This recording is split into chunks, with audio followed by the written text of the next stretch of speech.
大家好，我是慧慧，今天用2根黄瓜给大家分享一个好吃又简单的做法。过年用它来招待客人也是倍儿有面子。下面我们来看一下怎么做的吧。把黄瓜放入清水里面放一点小苏打。因为现在的黄瓜呢都是大棚里面种的，里面呢难免会多打一些农药。我们用这个小苏打把这个黄瓜浸泡一下，大约给它浸泡个5分钟。先准备几瓣大蒜，拍扁之后再切碎。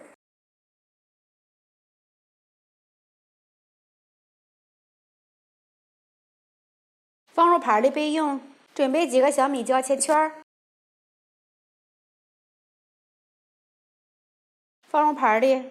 起锅倒适量的油，油温微热，放入蒜末、小米椒，开小火炒出蒜香味儿。炒香之后关火，把它盛出来，放入碗里。放入2勺生抽，2勺米醋，1勺蚝油，来一点小磨香油，搅拌均匀。黄瓜已经泡好了，给它清洗一下。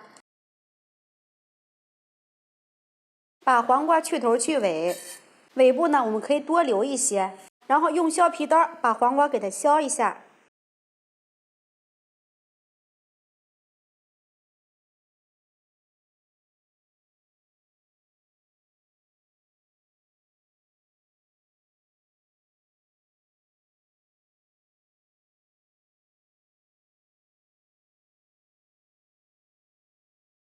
看一下削的这种非常的薄，取一片黄瓜，从底部给它卷起来，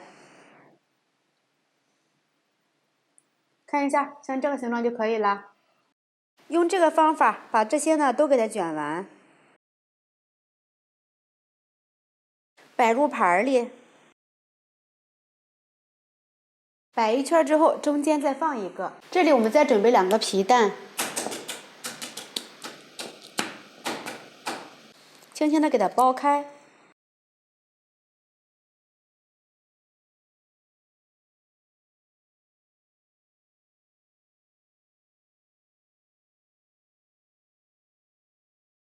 准备一根棉线，给它消一下毒，从中间这样子给它切开，再对半切开，把皮蛋放入盘子中间，把刚刚调好的料汁浇在黄瓜上面，再往皮蛋上浇一些。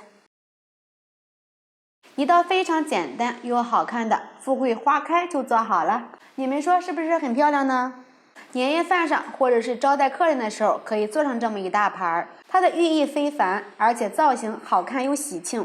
黄瓜吃起来非常的开胃解腻，加上皮蛋的口感，真的是非常的美味。这道菜只要一上桌，绝对受大家的欢迎。